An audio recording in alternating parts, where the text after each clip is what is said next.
여러분, 역전 인생 하면 혹시 여러분 무엇이 생각나시나요? 사람마다 역전 인생 하면 뭐 다른 게 생각나겠죠. 근데 저는 역전 인생 하면 노숙자가 생각납니다. 왜냐하면 저와 집사람이 연애를 할 때 주로 이전에 만났던 곳이 서울역 주변이었습니다. 서울역 역전 앞에 가면 그렇게 노숙자들이 많아요. 어떤 이유였는지 모르겠지만 그분들은 많은 것을 잃고 갈 곳 없어서 그곳으로 모여든 것 아니겠습니까? 그래서 저는 역전 인생하면 노숙자가 생각납니다. 그럼 이번에는 단어를 좀 뒤집어서 다시 말해 보겠습니다. 역전 인생이 아니라 인생 역전하면 여러분들 무엇이 생각나나요? 인생 역전하면 떠오르는 건 뭐가 있습니까? 역시 여러분들은 다른 것을 생각하실 겁니다. 그런데 저는 로또가 생각납니다. 왜냐하면 이전에 로또 광고 문구가 인생 역전이라고 했습니다. 어떤 로또 판매점에는 이런 글이 있었어요. 로또밖에 길이 없다. 인생 역전 로또. 여러분, 예수밖에 길이 없습니다. 로또가 아니라 예수밖에 길이 없습니다. 정말 로또가 우리의 인생을 역전시켜 줄까요? 2001년에 발표된 재미난 논문이 있습니다. 그 논문은 과연 천문학적인 돈을 받았던 복권 당첨자들이 10년 후에는 어떤 삶으로 바뀌었을까를 조사했던 그런 논문이었습니다. 10년 후에 조사했더니 어마어마했던, 이게 외국의 조사이기 때문에 뭐 기본적으로 복권 당첨이 뭐 100억에서 적게는 수십억이 됐나 봐요. 이 어마어마한 당첨금을 받았던 사람들이 그 10년 후의 삶을 보니까 그들이 받았던 상금의 약 16% 정도의 액수만 남고 나머지는 다 탕진해 버렸다고 해요. 불과 10년 만에 그 어마어마한 돈을 다 써버렸다는 거예요. 심지어는 그들 중에 3분의 1은 파산했답니다. 어떤 사람은 마약에 손을 대서 감옥에 가고 사기 혐의로 도망다니는 사람도 있었습니다. 아내와 거액의 이혼 위자료 소송에 걸린 사람도 있었고요. 도박으로 인생이 망가진 사람도 있었습니다. 로또가 그들에게 인생을 역전시켜준 것이 아니라 그들의 인생을 역전 인생으로 바꿔놓은 것이죠. 오늘 본문에도 이와 비슷한 인생 역전인 줄 알았는데 쫄딱 망해서 역전 인생이 된 사람이 소개되고 있습니다. 그게 누구인가요? 바로 롯입니다. 로또, 똑같죠. 로또 인생 역전인 줄 알았더니 역전 인생으로 바뀌었다라는 거예요. 반대로 처음에는 역전 인생에서 시작한 것 같았어요. 그런데 그 인생이 역전되어 버린 사람이 또 등장합니다. 그게 누굽니까? 그건 아브라함입니다. 아니, 그들은 어떻게 이렇게 정반대의 인생의 결과를 가져오게 되었을까요? 왜냐하면 둘은 걸어간 길이 달랐어요. 다른 길을 걸었기 때문에 도착한 곳도 달랐다는 거예요. 아니, 여러분, 아브라함과 롯이 다른 길을 걸었나요? 우리가 지난 시간에 보고 또 오늘도 봤을 때도 아브라함과 롯은 같이 동행하고 있습니다. 그들은 늘 동행했다는 거예요. 하란에서도 가나안에서도 애굽에서도 그들은 늘 함께 동행했습니다. 그러나 동행은 했지만 가는 방향은 달랐습니다. 같이 동행을 해도 도착지가 다를 수 있습니다. 왜냐하면 그들은 전혀 다른 것을 따라가고 있기 때문이죠. 그럼 그들은 어떤 것을 따라가고 있었을까요? 창세기 12장 4절 말씀 한번 우리 같이 읽어볼까요? 한번 읽겠습니다. 한 목소리 읽겠습니다. 이에 아브라함이 여호와의 말씀을 따라갔고 롯도 그와 함께 갔으며 아브라함이 하란을 떠날 때에 75세였더라. 12장 4절은 아브라함과 롯이 하란에서 나올 때 이야기를 기록하고 있는 겁니다. 그런데 이 둘이 하란에서 출발할 때 이미 그들은 다른 것을 따라 나왔다라고 성경이 기록하고 있어요. 아브라함은 무엇을 따라 나왔나요? 여호와의 말씀을 따라 나왔다고 기록합니다. 그럼 롯은 무엇을 따라 나왔을까요? 롯은 아브라함 따라 나왔습니다. 아니, 롯은 왜 아브라함을 따라 나왔을까요? 그냥 하란에 있지. 하란이 더 안정적이고 더 넉넉한 삶을 보장해주는 땅 아닙니까? 당시 낯선 땅에 간다는 것은 생명을 걸어야 하는 일이었습니다. 그러니 아브라함이야 말씀 따라서 가는 거니까 뭐 가라고 내버려 두고 자기는 듣지도 못하는데 왜 아브라함을 따라가냐는 거예요. 게다가 아브라함도 이해가 안 됩니다. 롯이 따라온다고 데려가면 안 되지 않습니까? 하나님은 분명 본토 친척 아비집을 떠나라고 했어요. 롯은 친척입니다. 그러니 떼놓고 와야죠. 따라온다고 해도 떼놓고 와야죠. 그러니 이것을 어떻게 이해해야 될까요? 이에 대해서 학자들은 아브라함의 부림에 대해서 주목하고 있어요. 당시 상속자가 없는 경우 양자를 세워서 그로 하여금 이제 자신의 후계자, 상속자를 삼는 문화가 있었습니다. 그러니 아브라함에게 있어서 가장 유력한 상속자는 누구입니까? 롯인 거죠.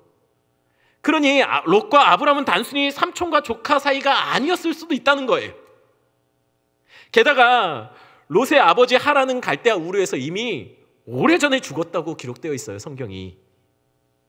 여러분, 그러면 아브라함이 본토 친척 아비집을 떠나라고 명령해 그 명령을 받고 떠났지만 그는 롯을 데리고 나왔던 것은 어느 정도 이해가 되는 거예요. 왜냐하면 아브라함에게 있어서 롯은 친척 그 이상의 의미였다는 것이에요. 양자와 같이 생각했다는 것이죠. 그래서 데리고 나온 겁니다. 또한 롯도 아브라함을 따라 나온 이유가 어느 정도 추측이 가능합니다. 무엇 때문에 나왔겠습니까? 아브라함이 많은 소유를 가졌거든요. 많은 소유를 가진 아브라함의 후계자가 된다는 것이 롯의 입장에서도 싫지는 않았을 거예요. 물론 자기도 많은 재산을 갖고 있죠. 하지만 자신의 재산과 아브라함의 재산이 합쳐지면 더 커지는 거죠.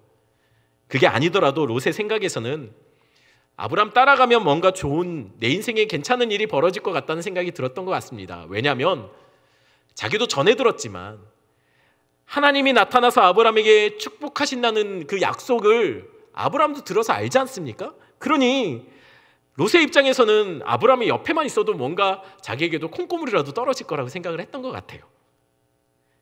그래서 따라갔다는 것이죠. 여러분, 제가 이렇게 말하면 너무 제가 롯을 속물로 만드는 것인가요? 제가 너무 롯을 안 좋고 세속적으로만 그렇게 생각하는 것일까요? 여러분, 맞습니다. 롯은 괜찮은 사람이에요.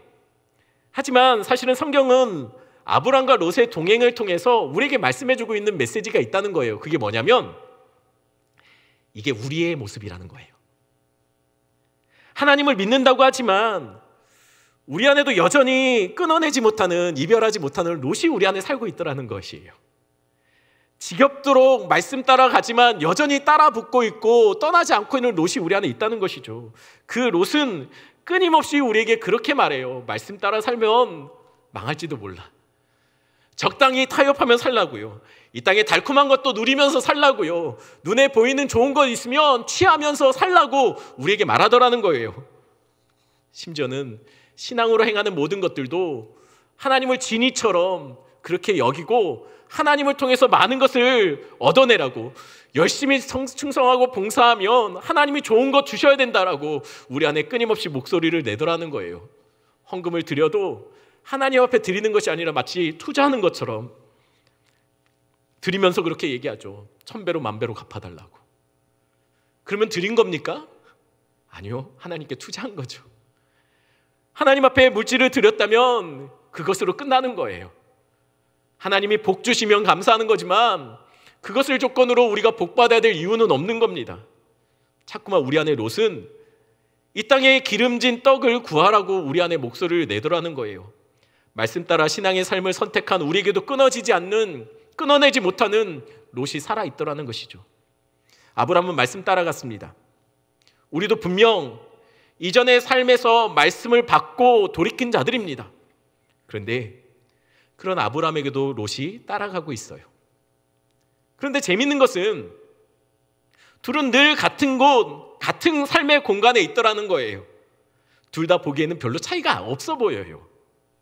말씀 따라 사는 인생이나 이 땅에 떡을 구하는 인생이나 적당히 신앙으로 포장되면은요, 사실 티가 잘 안 납니다. 다 똑같이 예배하고 다 똑같이 봉사하고 똑같이 신앙생활을 하는 것처럼 사실은 티가 안 나요. 그럼 별 차이 없으면 뭐 굳이 어렵게 말씀 순종하며 살 필요 있겠습니까? 왜 아둥바둥 살아야 되는 건가요?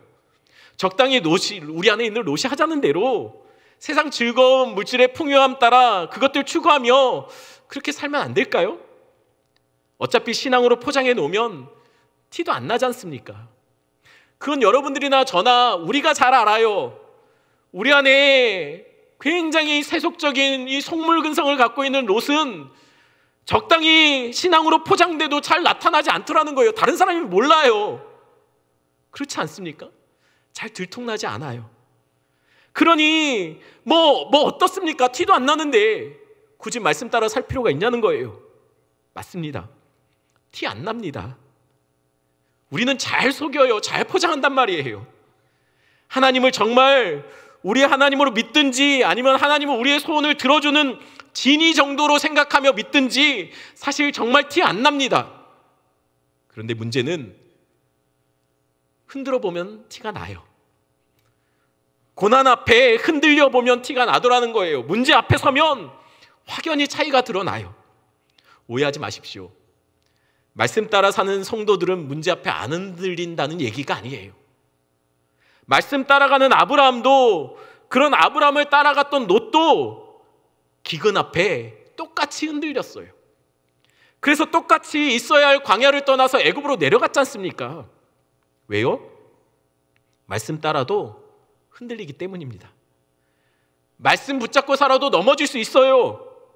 성도들은 매일 몸부림치며 말씀 따라 살려고 해도 당장 삶의 여러 가지 문제 앞에 아파하고 무너질 수 있다는 것이에요. 하지만 말씀 따라 사는 삶과 떡을 따라가는 인생은 분명 차이가 있습니다. 어떤 차이일까요? 바로 복원력입니다. 신앙의 복원력에서 차이가 나요. 한번 사진 볼까요? 이 사진은 큰 배들이 운행할 때 그림처럼 물을 어느 정도 채워서 운행을 하게 되는데 그것을 평형수라고 합니다. 이 물은 배 하단을 무겁게 하기 위해 만들어 놓아서 채우는 공간이죠. 아니 그러면 왜 배를 무겁게 만드는 것일까요? 배가 무거워지면 아무래도 배를 움직일 때 더 많은 연료가 들지 않을까요? 맞습니다. 물을 많이 채우면 채울수록 배는 더 많은 연료를 소비하게 될 겁니다. 하지만 이 물은 채워져야 합니다. 왜냐면요, 이 물이 채워져야 배가 균형을 이루기 때문이에요. 아무리 큰 파도가 있어도 평형수구를 많이 채운, 가득 채운 배는 흔들리지만 무겁기 때문에, 밑에가 무겁기 때문에 중심을 잡고 다시 균형을 잡는다는 거예요. 그래서 쉽게 전복되지 않아요. 쉽게 넘어지지 않아요. 세월호가 이것 때문에 문제가 생겼다라고 하지 않습니까? 말씀 따라가는 인생과 세상의 떡을 따라가는 인생의 다른 점이 바로 이 복원력의 차이예요. 평형수처럼 묵직하게 우리의 삶의 중심에 말씀이 채워져 있으면 흔들리기는 해도 이내 곧 중심을 잡을 수 있다는 거예요. 그래서 아브라함이 돌아온 겁니다. 기근 앞에 그도 흔들려서 잠시 애굽으로 떠났습니다. 하지만 이내 곧 다시 중심 잡고 광야로 돌아올 수 있었던 것은 그 안에 말씀이 있었기 때문이에요. 예배의 자리에서 그는 다시 돌아와 회복을 선포한 것이죠. 말씀이 내 안에 묵직하게 채워져 있어야 넘어져도 자꾸 말씀이 생각나서 우리를 그 말씀이 기어이 이렇게 세우더라는 거예요. 우리가 흔들려도 말씀이 우리 안에 묵직하게 자리 잡고 있으면 기어이 그 말씀은 우리를 끌고 예배의 자리에 끌어안치더라는 거예요. 그러니 우리 안에 말씀으로 채워져야 하는 것이죠.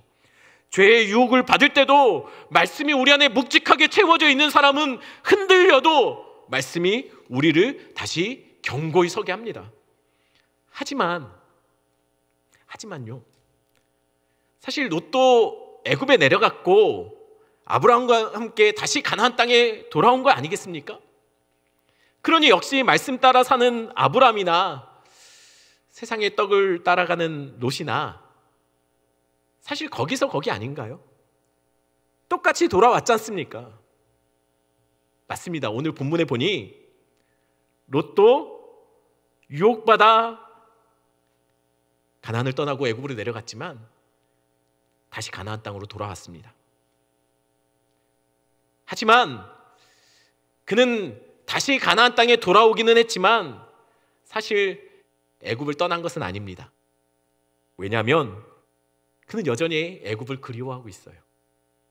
애굽을 못 잊어하고 있어요. 애굽을 여전히 사모하고 있어요. 그곳의 풍성함과 화려함을 그는 잊지 못하고 있습니다. 그러니 그는 비록 몸은 가나안 땅에 와 있지만 여전히 애굽에서 떠나지 못하고 있는 것이죠. 왜냐하면요, 사실은 애굽이 너무 좋잖아요. 사실 그게 자신이 원했던 삶이라는 거예요. 그래서 자꾸만 아브라함을 보면 화가 나요. 바보같이 왜 자꾸만 광야로 오냐는 거예요. 왜 좋은 땅 포기하며 하나님이 가라고 한다고 왜 광야에 와서 이렇게 궁상맞게 살느냐는 거죠. 이러다가 죽는다는 거예요. 굶어 죽을 것 같다는 거예요. 나는 이렇게 못 살겠다는 거예요. 그래서 아브라함과 롯은 함께 할 수 없는 겁니다. 그래서 자꾸만 아브라함에 대해서 지금 롯은 마음이 불편해진 거예요. 이 불편함이 쌓이고 쌓이다 드디어 문제가 생긴 것이죠. 6절 말씀 한번 같이 읽어볼까요? 함께 읽겠습니다. 그 땅이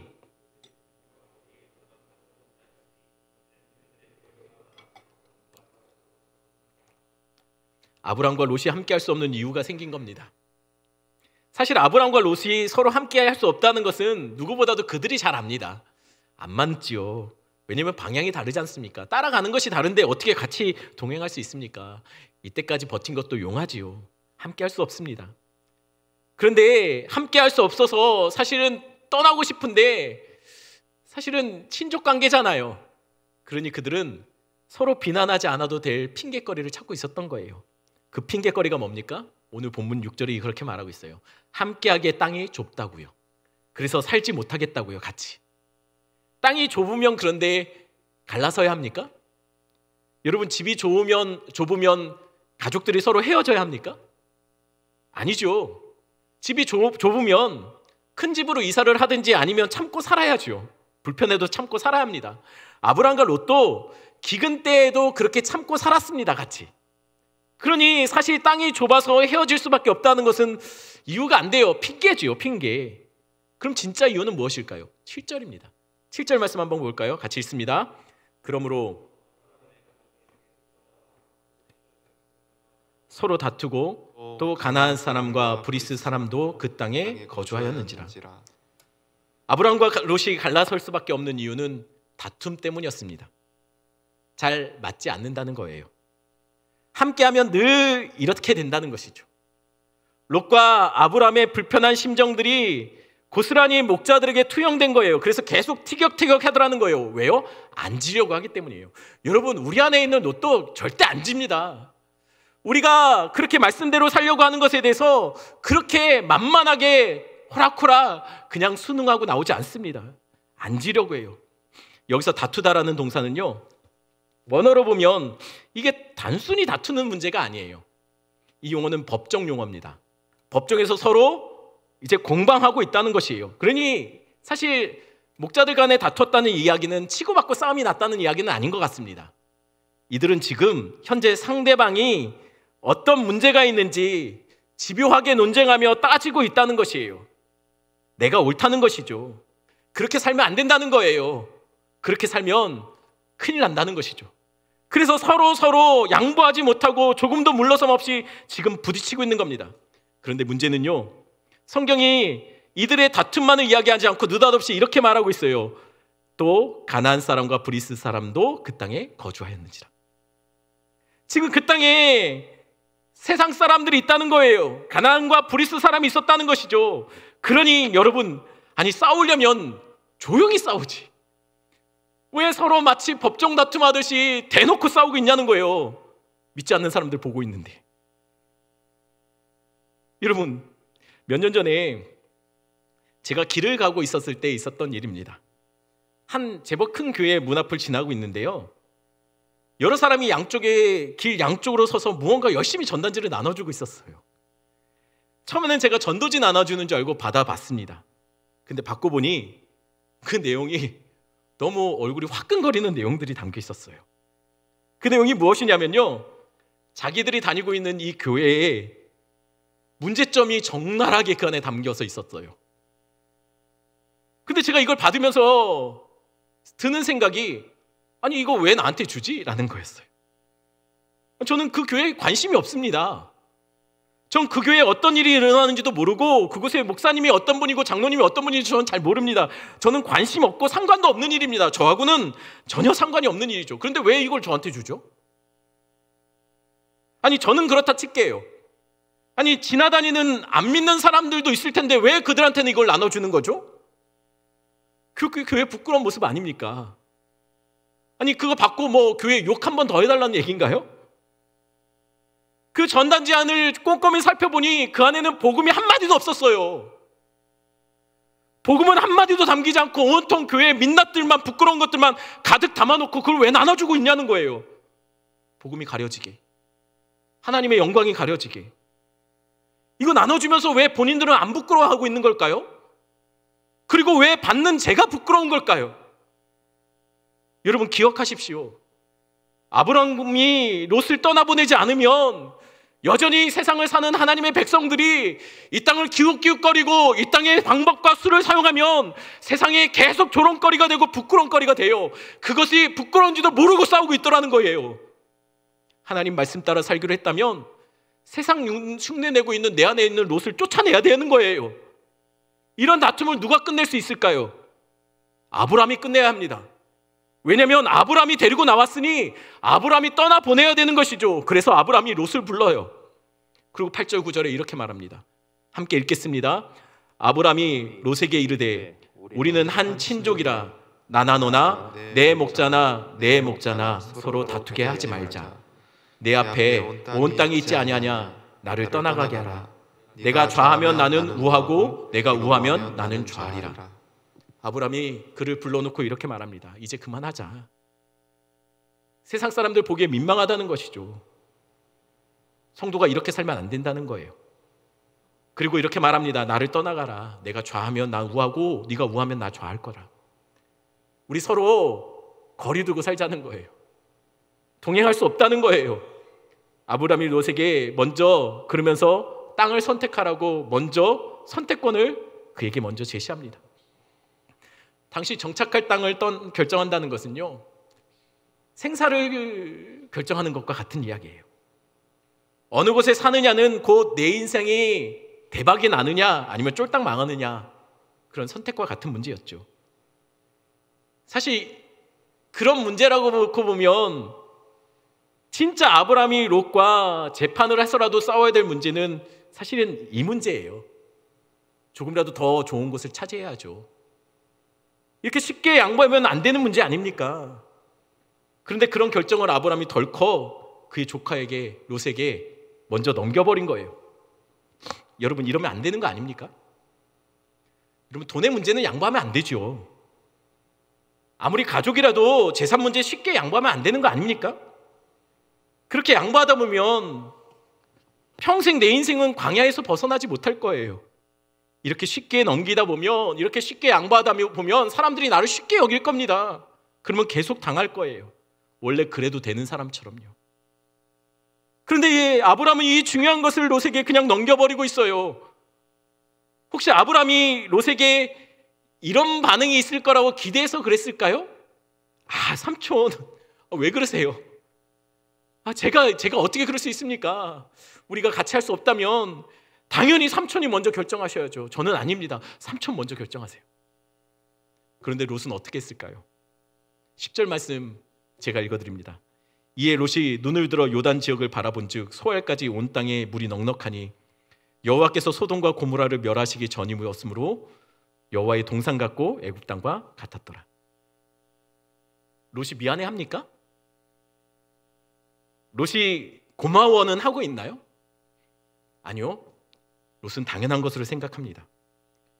롯은 자신에게 양보된 땅에 대한 선택권을 포기할 마음이 없어요. 양보할 마음이 없어요. 이 좋은 기회를 왜 포기합니까? 여러분, 우리 주변의 롯도 다 그래요. 우리의 배려와 양보를 똑같은 방식으로 배려하고 존중할 생각이 그들 안에는 없습니다. 그래서 말씀대로 사는 사람들은 늘 쉬운 사람이 되는 거예요. 늘 바보 같은 자 취급받고 미련하게 자기 것도 지켜내지 못하고 늘 빼앗기고 당하는 것처럼 그렇게 살더라는 거예요. 약사 빠르지 못하면요, 이 땅에서 이리 치고 저리 치고 쉬운 자들이 돼요. 약사 빠르지 못하면요, 늘 광야에 머물러 있는 삶을 살더라는 거예요. 롯은 자기가 더 좋은 조건을 취할 수 있다면 그는 아브라함은 안중에도 없는 것 같습니다. 그래서 그는 바라보고 물이 너무 넘치고 좋은 곳, 풀이 많은 곳, 요단 지역에 소돔이 속한 땅을 자기가 선택하겠다고 해요. 그런데 여러분, 아브라함은 분명 좌하면 우하고 우하면 좌한다고 하지 않았습니까? 동서남북을 선택하라고 하지 않았어요. 좌우를 선택하라고 했어요. 그러면 좌우는 어떻게 결정되는 것이죠? 제가 이렇게 서 있으면 이쪽이 좌측입니다. 제가 이렇게 서 있으면 어떻게 될까요? 이쪽이 좌측이에요.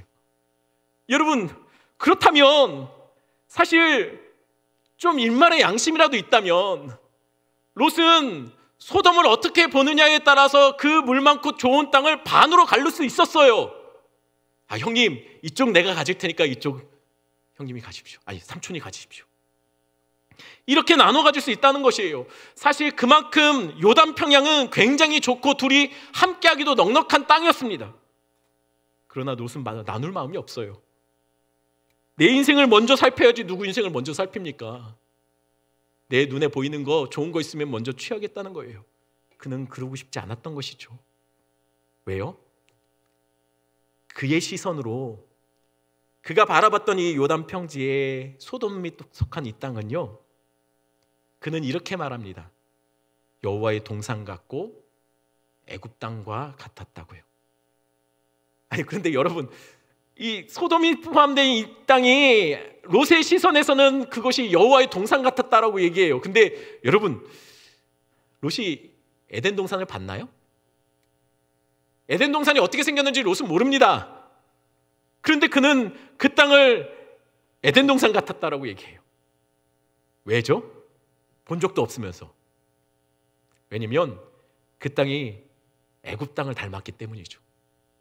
무슨 말이냐면 롯은 애굽 땅에 사는 동안 이곳이 천국 같았다는 거예요. 너무 살고 싶고 이곳에 있으면 너무 인생이 너무 활짝 필 것 같고 너무 좋았다는 겁니다.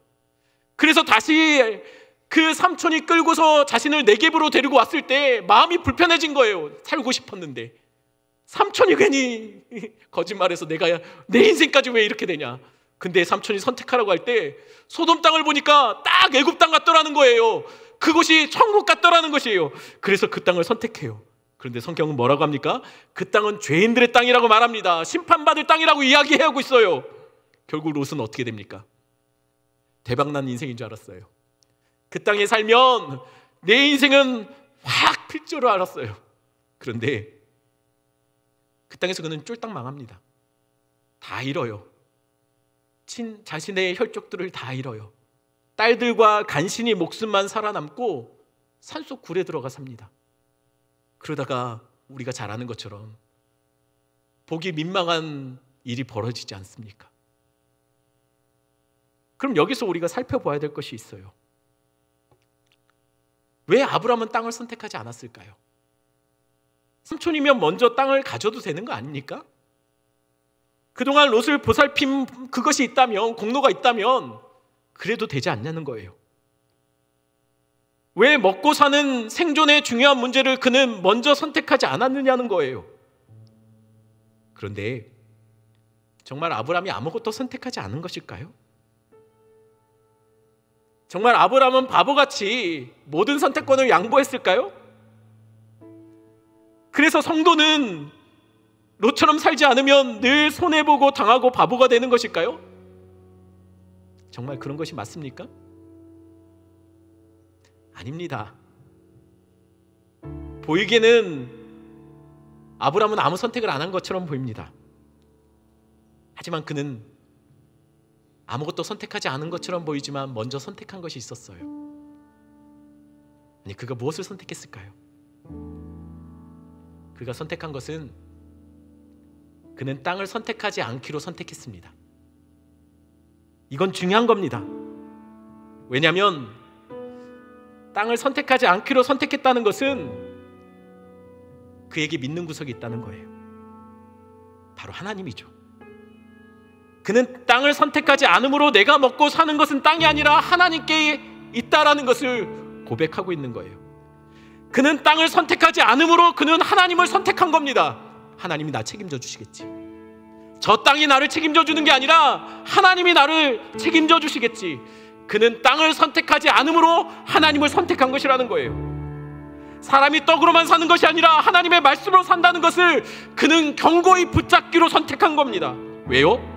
떡보다 하나님이 나를 살게 하시니까요. 애굽에 사는 것보다 하나님 안에 사는 것이 대박난 인생이기 때문입니다. 하나님의 동상 같은 소돔에서 인생을 즐기며 멸망하는 것보다 광야고 빈들이고 기가 막힌 상황 속에서도 우리 하나님과 함께 한다면 그것이 어디나 그 어디나 하늘나라라는 고백이 그 안에 있기 때문입니다. 지금 광야에 이스라엘 백성이 이 사건을 통해 들어야 될 메시지가 있습니다. 광야 같은 인생을 걸어가며 우리가 드러내야 될 메시지가 이 안에 있다는 거예요. 애굽에 나올 때 그들은 롯을 끊어내지 못했어요. 이스라엘도 애굽을 나오면서 계속해서 늘 문제 앞에 흔들릴 때마다 롯이 목소리를 내요. 애굽이 좋았더라. 애굽으로 돌아가자. 이러다 우리 다 죽는다. 우리에게 먹을 것을 달라. 왜 이런 땅에 우리를 데리고 왔냐? 우리 안에 있는 롯은 어려움이 있을 때마다 끊임없이 우리에게 소리치더라는 거예요. 여러분, 광야는요 그런 롯들을 떠나보내는 장소입니다. 광야는 내 삶에 자꾸만 하나님이 아니라 다른 것에 시선 돌리게 하는 그 롯들과 이별하는 장소가 광야라는 거예요. 광야의 삶은 내 안에 여전히 세상을 동경하고 세상의 즐거움을 잊지 못하는 롯을 끊어낼 수밖에 없는 장소가 바로 광야라는 거예요. 광야는 물질 붙잡아야 대박 인생이 아니라 광야에서는 하나님 붙잡아야 진짜 인생 역전이 되는 것을 배우는 장소가 광야라는 거예요. 그러니 우리도 롯을 이제 좀 떠나보냅시다. 이러면 망할 것 같고 이러다 죽을 것 같고 말씀 따라 살면 안 될 것 같고 그러면 손해볼 것 같고 늘 당할 것 같고 그래서 세상 것 취하고 적당히 세상의 즐거움도 추구하며 살아가려고 하는 우리 안에 있는 롯을 여러분 떠나보내는 시간, 그런 시간을, 그런 결단을 우리가 해야 된다는 거예요. 우리는 세상 것을 선택하지 않으므로 하나님을 선택하는 겁니다. 우리 세상의 달콤한 것들에 눈 돌리지 않으므로 하나님께 내 시선을 돌리겠다고 고백하는 것이 바로 우리의 고백이 되어야 한다는 거예요. 이 시간 같이 말씀 생각하면서 함께 이 찬양 부릅니다. 내 모든 것 나의 생명까지.